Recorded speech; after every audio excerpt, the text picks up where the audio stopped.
The transport hub buzzed with its usual activity as ships came and went through the docking bays. Security Officer Vexila walked down the metal corridor, her boots clicking against the floor with each step. Today felt like any other day until she received the assignment to inspect a human cargo vessel called the Dawn Runner. Humans always made her job more complicated. They had this way of bending rules and finding loopholes that drove the hegemony officials crazy. Most aliens followed regulations without question, but humans, they always seemed to have excuses or stories that made simple inspections turn into long conversations. As Vexila approached the airlock, she could hear movement inside the ship. The vessel looked worn but well-maintained, with scorch marks along the hull that told stories of long journeys through dangerous space. She pressed the entry button and waited for permission to board. "Permission to come aboard," she announced in her official voice. Captain Kim Tae appeared at the airlock door. He was a typical human male, medium height with dark hair and clothes. That had seen better days. What caught her attention immediately was how he stood. His posture seemed stiff, almost protective, with one arm pressed against his chest in an odd way. "Of course, officer." "Welcome aboard the Dawn Runner," Tae said. But his voice carried a nervous edge that experienced security officers learned to recognize. Vexila stepped inside and began her standard inspection routine. She pulled out her scanning device and started, checking the cargo hold. Everything seemed normal at first. Medical supplies, food rations, and basic equipment filled the storage areas. The paperwork matched what she was seeing, which was actually unusual for human traders. But then her scanner picked up something strange. As she moved closer to Captain Tae, the device started beeping faster. The readings showed dense organic matter somewhere on his person. Her training kicked in immediately. Dense organic readings often meant illegal biotechnology, weapons, or worse, living contraband. "Captain, I need you to step back, please," she said, raising her scanner toward him. Tae took a step backward, but the movement looked awkward.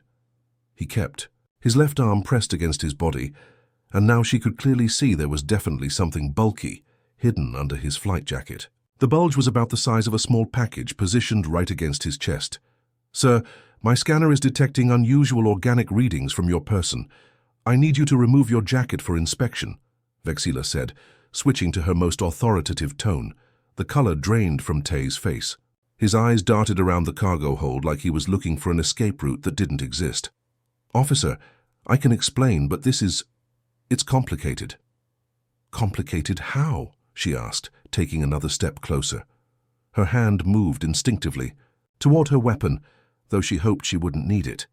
"It's not what you think. I'm not smuggling anything illegal," Tae said quickly, but his nervous behavior was making him look more suspicious by the second. Vexila had heard every excuse. In the book. Humans were creative when it came to explaining away their questionable activities. "Captain, I'm going to ask you one more time to remove your jacket. If you refuse, I'll have to call for backup, and we'll do this the hard way." Tae's breathing became faster. Whatever he was hiding, it meant everything to him. She could see it in his eyes. This wasn't just about avoiding punishment or paying fines. This was something much more personal. The scanner kept beeping, confirming that whatever was under his jacket was definitely alive. Tae's hands trembled as he gripped the edges of his jacket tighter. "Officer, please listen to me. In human culture, there are certain privacy customs that are very important to us. What I'm carrying is personal, and forcing me to reveal it would be a violation of my cultural rights." Vexila had heard this excuse before. Humans loved to hide behind their so-called cultural traditions whenever they got caught doing something illegal. Her species had dealt with human smugglers for decades, and they always had some story about customs or traditions that supposedly protected them from following hegemony law. "Captain, your cultural customs don't override security protocols," she said firmly. "I've scanned dozens of humans, and none of them ever had problems removing their clothing for inspection. What makes you so special?" The beeping from her scanner was getting more insistent. Whatever was under his jacket was definitely alive, and probably getting agitated by all the noise and movement. Vexila had seen smugglers try to transport everything from illegal alien pets to dangerous bioweapons. The organic readings were too strong to ignore. This is different, Tay insisted, his voice cracking with desperation. I swear to you, I'm not carrying anything that could hurt anyone. What I have is precious to me, more precious than my own life, but it's not dangerous. That's exactly what someone carrying contraband would say, Vexila replied coldly. She reached for her communication device. This is Security Officer Vexila, requesting backup at Docking Bay 7. I have a non-compliant human who's refusing. Inspection. Tay's eyes went wide with panic. No, please don't call backup. You don't understand what this could mean. If other officers get involved, if this becomes official, it could destroy everything. Please just give me a chance to explain properly. But it was too late. Static crackled through Vexila's communicator as the reply came back. Backup en route. Officer Vexila, ETA 3 minutes. The color completely left Tay's face. He started pacing back and forth in the small cargo hold, still keeping one arm pressed protectively against his chest. 3 minutes, he whispered to himself. I need to make you understand in 3 minutes. Then start talking, Vexila said, keeping her scanner pointed at him. And make it good, because right now you look like every other smuggler I've ever arrested. I'm not a smuggler, Tay said, his voice getting stronger despite his obvious fear. Look at my shipping records, check my cargo manifest. Everything is legal, everything is documented. I run medical supplies to outer colonies, places where people are dying because they can't get proper treatment. Vexila glanced at her scanner's display. His cargo did check out as medical supplies, which was unusual for a smuggler. Most criminals tried to hide their illegal goods among worthless junk, not expensive medicine. That doesn't explain what. You're hiding under your jacket, she pointed out. What I'm carrying isn't cargo, Tay said desperately. It's not something I'm transporting for money or trade. It's family. Family? That didn't make sense. Vexila's scanner was definitely picking up a single life form, not multiple readings that would indicate several family members. And what kind of family member would someone carry hidden under their jacket? Heavy footsteps echoed in the corridor outside. The backup security team was arriving earlier than expected. Tay heard them too, and his desperation reached a breaking point. Please, he begged, before they get here, let me show you properly. Let me explain what this really is. Once backup arrives, there won't be time for explanations. They'll just follow protocol and take everything away from me. The footsteps were getting closer. Vexila had seconds to decide whether to trust this human or treat him like every other criminal she'd encountered. The footsteps in the corridor were getting louder. Tay could hear multiple voices now, discussing which docking bay to check first. His time was running out, and he knew that once backup arrived, any chance of a peaceful resolution would disappear. Okay, he said quietly, his voice barely above, a whisper. I'll show you, but please, Officer Vexila, please remember that I'm not a criminal. I'm just a father trying to do what's right. Father? Vexila's scanner was only showing one additional life form, and it was small, very small. As she watched, Tay slowly began to unzip his worn flight jacket with shaking hands. Move slowly, she instructed, though her curiosity was starting to override her suspicion. Keep your hands where I can see them. Tay nodded and carefully pulled open his jacket. What Vexila saw next made her take an involuntary step backward. Strapped against Tay's chest in what looked like a specially designed carrier was the tiniest human she had ever seen. The infant couldn't have been more than a few months old, with perfect little fingers and the softest-looking dark hair. The baby had been sleeping peacefully against her father's warm chest, but the sudden exposure to the bright cargo hold lights and the beeping scanner made her stir. Within seconds, she opened her mouth and let out a cry that seemed impossibly loud for such a small creature. Shh, shh, it's okay, Hana, Tay whispered, immediately closing his jacket partially to shield the baby while still keeping her visible to Vexila. Daddy's here, everything's okay. Vexila stood frozen, her scanner still in her hand but forgotten. In all her years of security work, she had never encountered anything like this. The readings finally made sense. Dense organic matter, a single life form, but not contraband or weapons or anything dangerous, just a baby. That's a human infant, she said, stating the obvious, because her brain couldn't quite process what she was seeing. Yes, Tay said, gently bouncing slightly to try to calm little Hana. Her name is Hana, she's my daughter. The baby's crying was getting louder, and Tai looked torn between wanting to comfort her properly and needing to keep his hands visible for the security officer. "Please, she's scared. Can I hold her properly?" But Vexilla's training was kicking in even as her emotions reeled. "Captain, I need to see your passenger manifest immediately. No infant is listed in your ship's documentation." Tai's face fell. I know she's not on the manifest, but I can explain why." "This is illegal transportation of an undocumented person," Vexilla said, though her voice lacked its earlier authority. "Under hegemony law, all living beings aboard registered vessels must be properly documented and cleared through immigration protocols."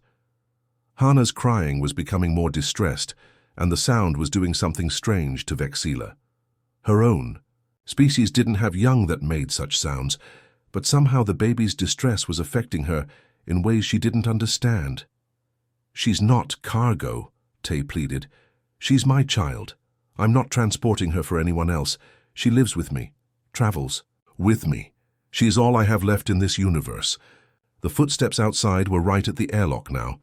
Voices were discussing entry procedures and backup protocols. Vexilla realized she had maybe 30 seconds before her colleagues would board the ship and take control of the situation. "Why isn't she documented?" she asked quickly. "Because the colony where she was born doesn't have proper registration facilities," Tay explained rapidly. "And because if I tried to get her processed through official channels, they'd separate us for months or even years, while the paperwork went through the system." Hana's crying was reaching a peak that made both adults wince. The backup security team was just outside the airlock, but Vexilla found herself holding up her hand to signal them to wait. Something about the desperation in Tay's voice and the baby's crying was making her hesitate. Against all her training, she wanted to hear his explanation. "You have 60 seconds, she said quietly. "Make it count." Tay took a shaky breath, still, gently rocking baby Hana against his chest. Her mother's name was Lee Bora. We were partners both in business and in life.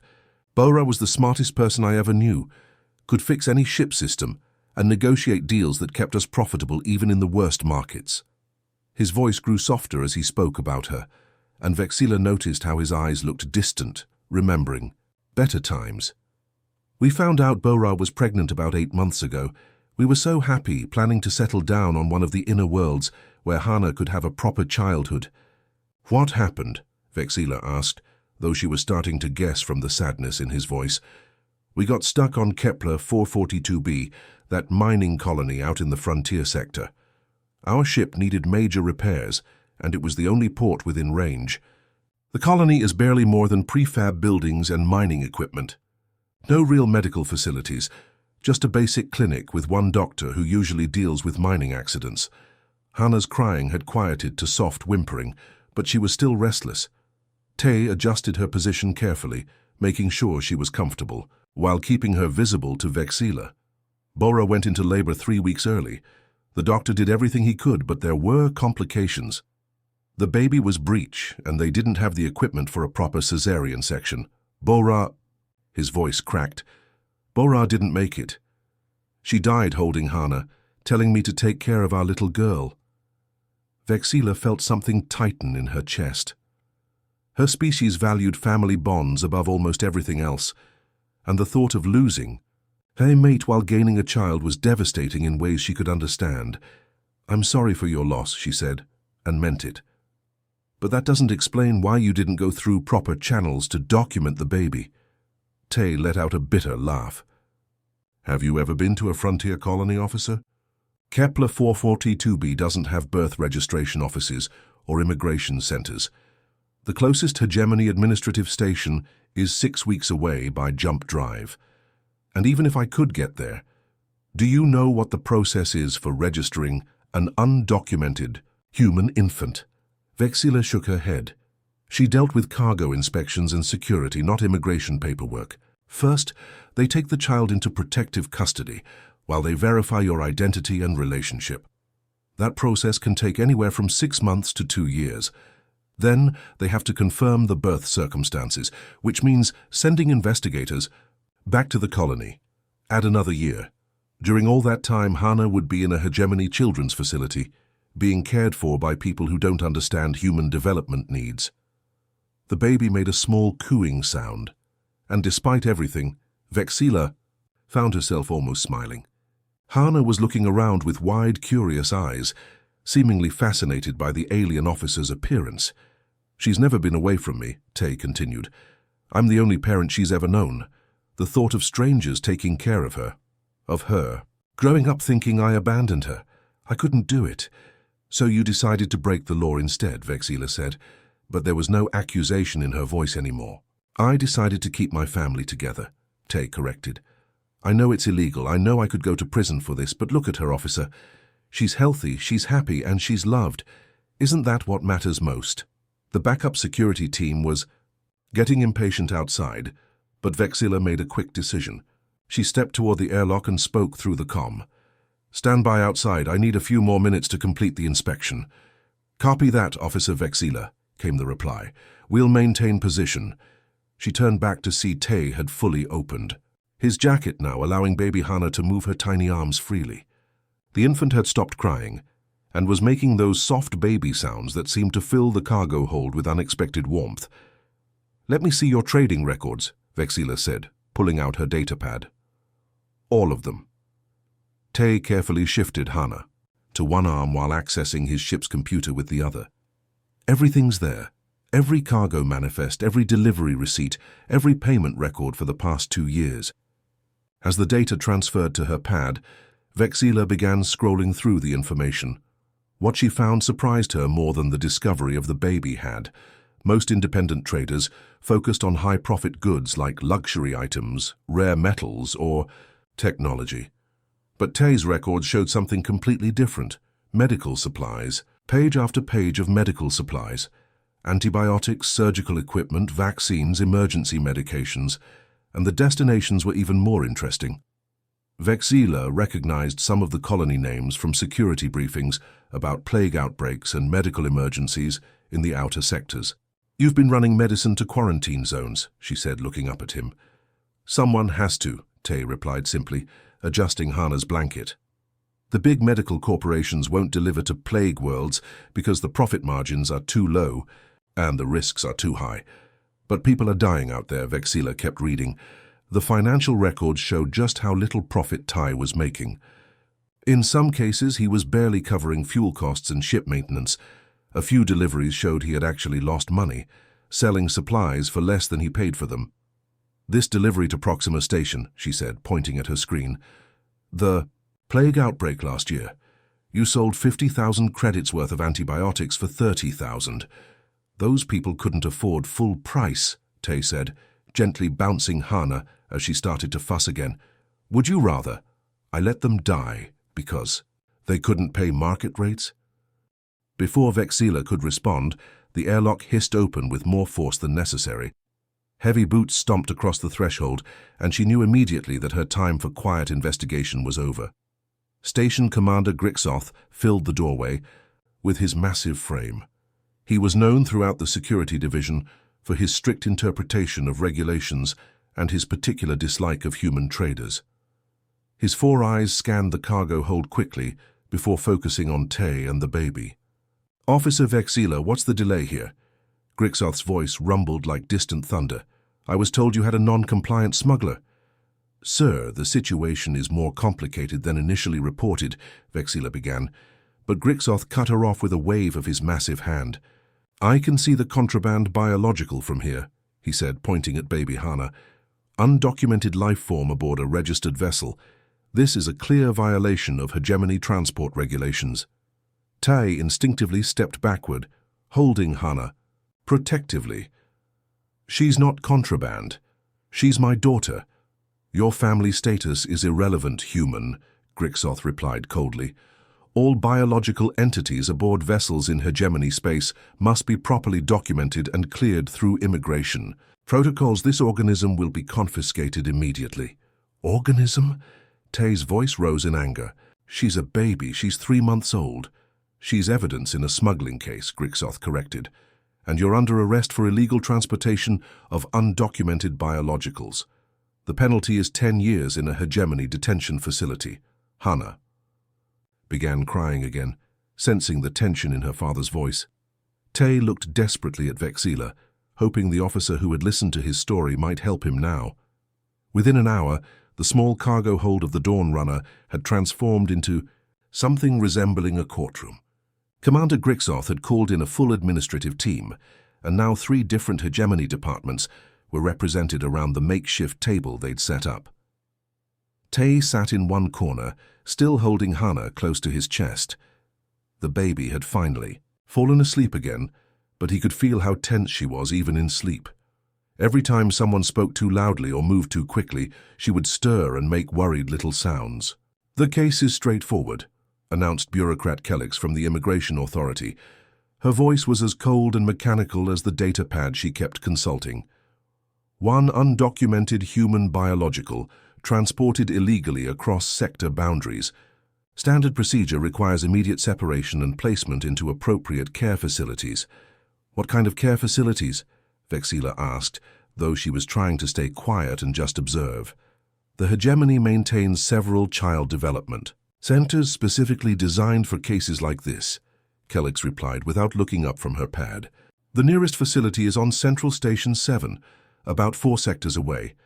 They have experience dealing with various alien species, including humans." Tay felt his blood run cold. 4 sectors away. That's weeks of travel. "And what do you mean, experience with humans? How many human infants have they actually cared for?" Kellix consulted her data again.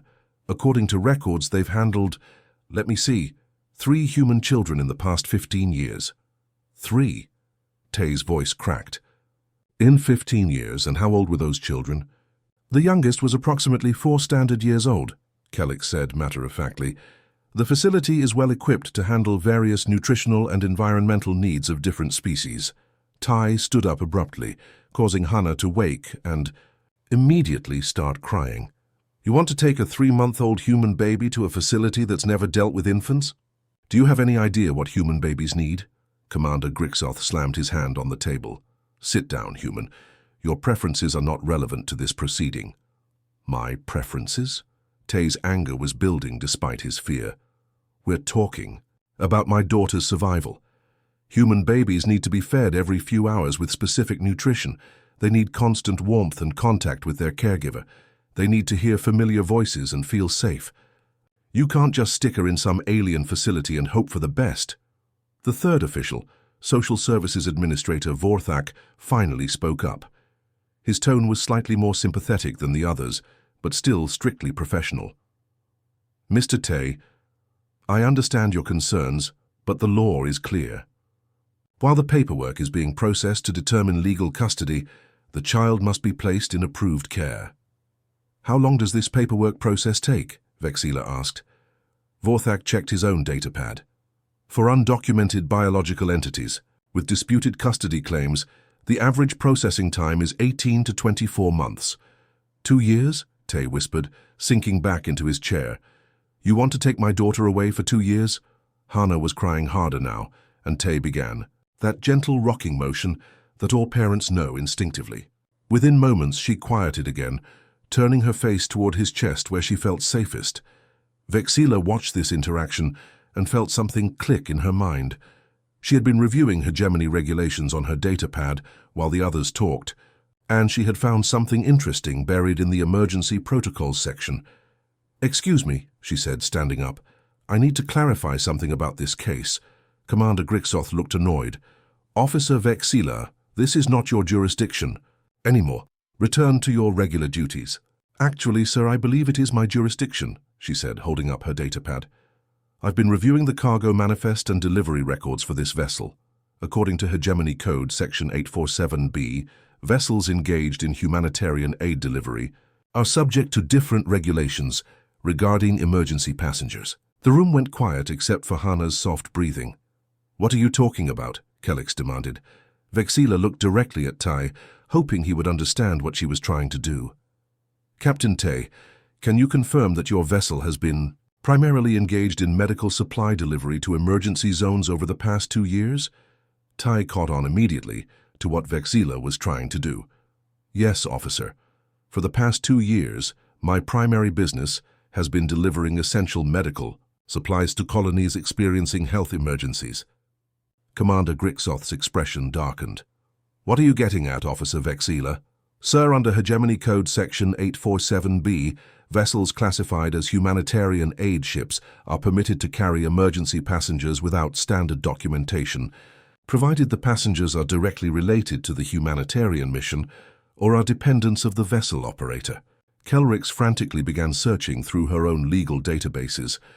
That regulation applies to officially registered humanitarian organizations, not independent traders. Actually, Vexila said, reading directly from her pad, the code states that any vessel can apply for humanitarian classification if they can demonstrate a consistent pattern of aid delivery and provide testimonials from beneficiary populations. The room fell silent as everyone processed this information. Tay felt a spark of hope for the first time since this nightmare began, but he knew it was still a long shot. Even if such classification were possible, Vorthak said slowly, the application process would require extensive documentation and witness statements. That could take weeks or months to compile. I disagree, Vexila replied, pulling up Tay's delivery records on her pad. Captain Tay's shipping logs show deliveries to 17 different colonies over the past 2 years, all during declared medical emergencies. The contact information for the colony administrators is right here in his records. Commander Grixoth stood up, towering over everyone in the room.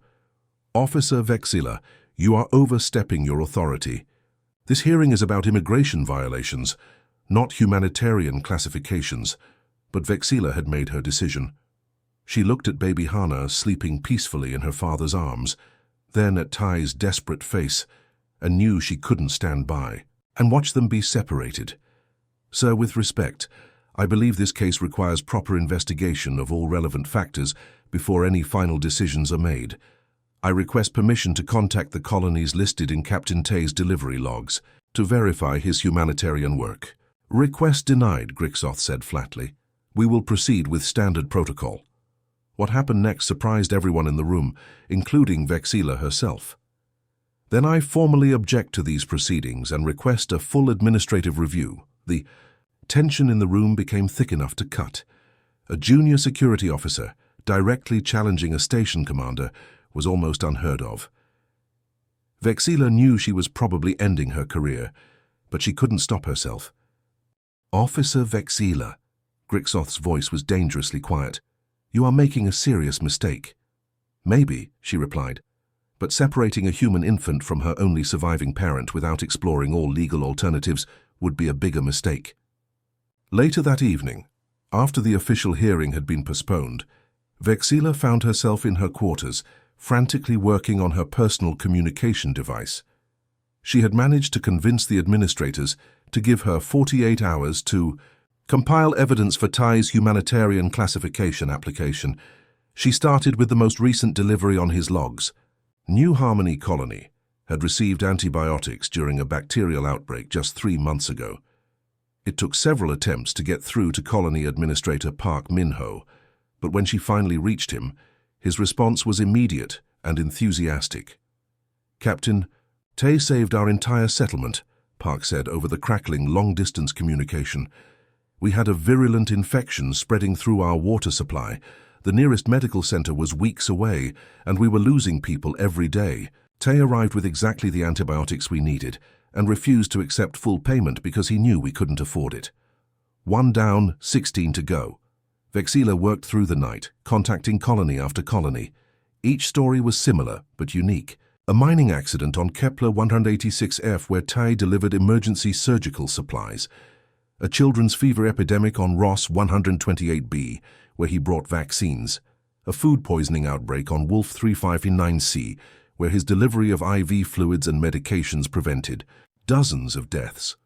By dawn, she had compiled testimonials from 12 different colony administrators, all praising Ty's life-saving deliveries and confirming that he often worked for reduced payment, or even at a loss to help desperate communities. The hearing was scheduled for 0800 hours, and Vexila knew this was their only chance. The main conference room on the station felt different this morning. Word had somehow spread about the case, and several off-duty officers had found reasons to be nearby.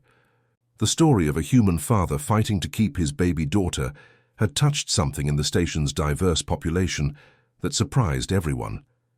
Tai sat at the defendant's table, looking exhausted but determined.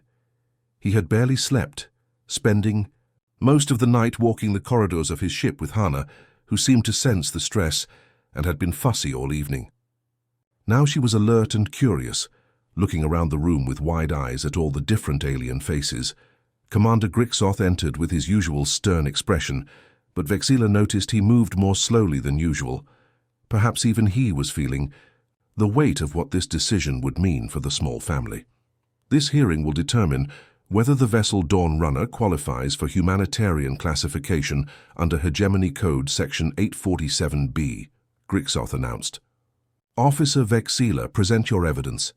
Vexila stood up, her datapad loaded with the testimonials she had gathered through the night.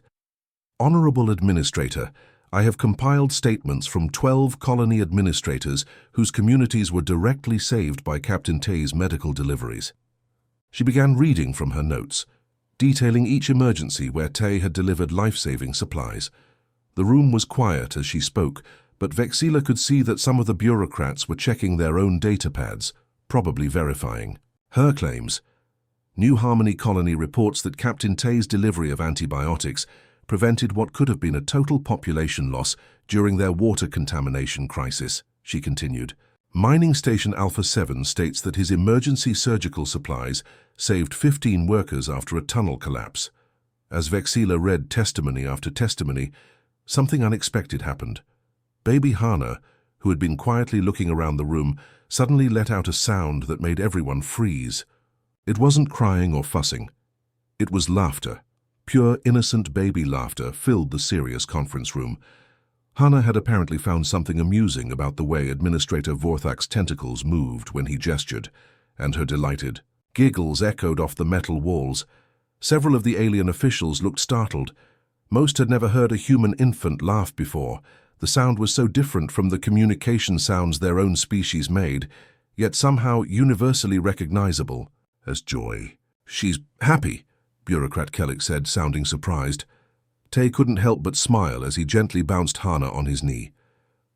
She likes meeting new people, he said softly. She's never seen so many different species in one place before.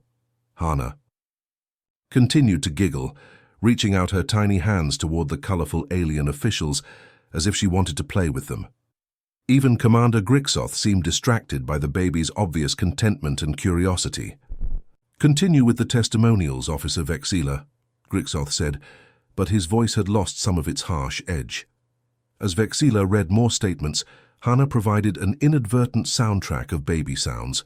She would babble during quiet moments, laugh when someone moved in an interesting way, and occasionally let out those perfect baby sighs that made even the most hardened bureaucrats glance over at her.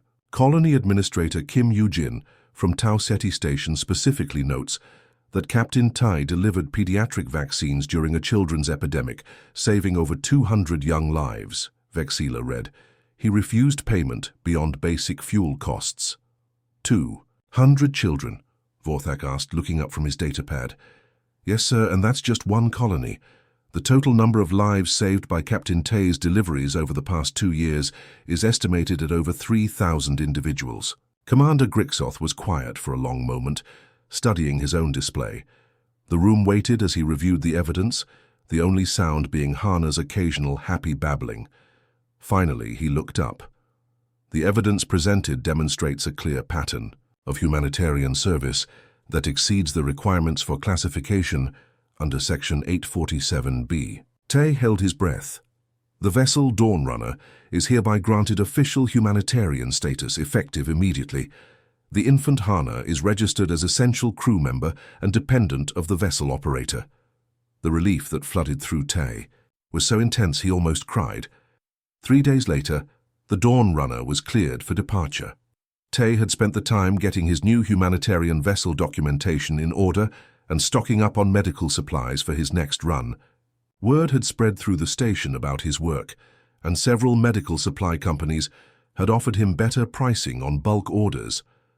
Vexila found herself at the docking bay, officially there to complete the final inspection paperwork, but really, just wanting to say goodbye. She had grown unexpectedly attached to the small human family over the past few days. "All your documentation is in order," she said, handing Tay his updated shipping permits. "Your humanitarian status should make future inspections much smoother." Tay was adjusting Hana's carrier, preparing for the journey ahead. The baby was in a good mood today, making those soft cooing sounds that had become familiar to everyone on the station. Several other officers had stopped by just to see her one more time before departure. "Officer Vexila," Tay said, his voice unusually formal. "There's something I wanted to ask you before we leave." "What is it?" Tay looked nervous, the same way he had when she first boarded his ship. "In human culture, we have a tradition for children.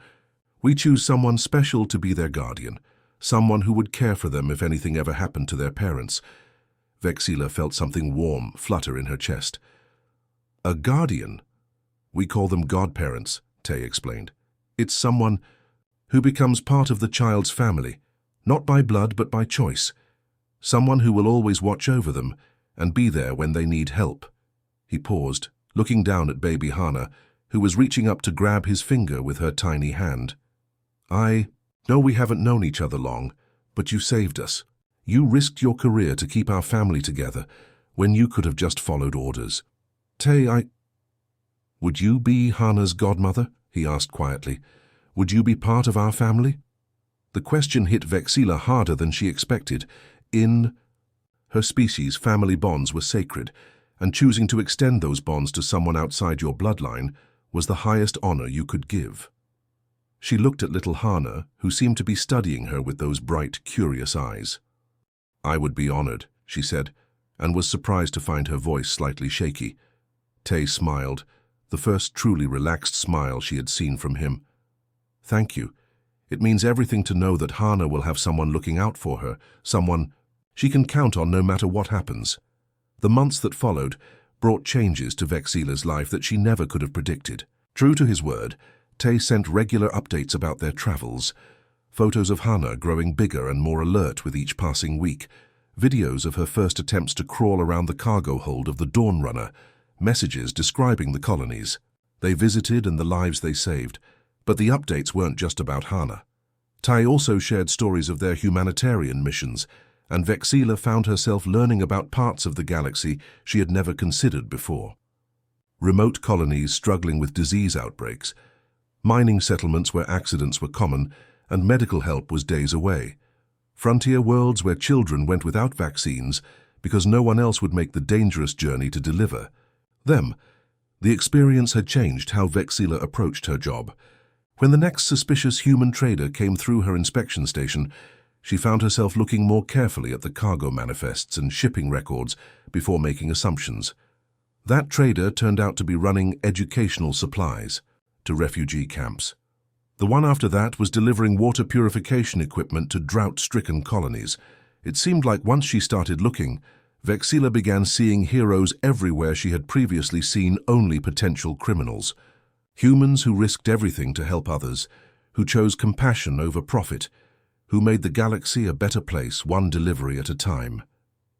6 months after the Dawn Runner's departure, Vexila received a special message. It was a video of Hana taking her first steps, wobbling across the cargo hold with her arms outstretched, laughing with pure joy.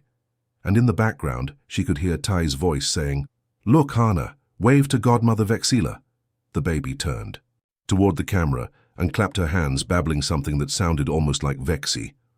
For the first time in her career, Security Officer Vexila cried while on duty.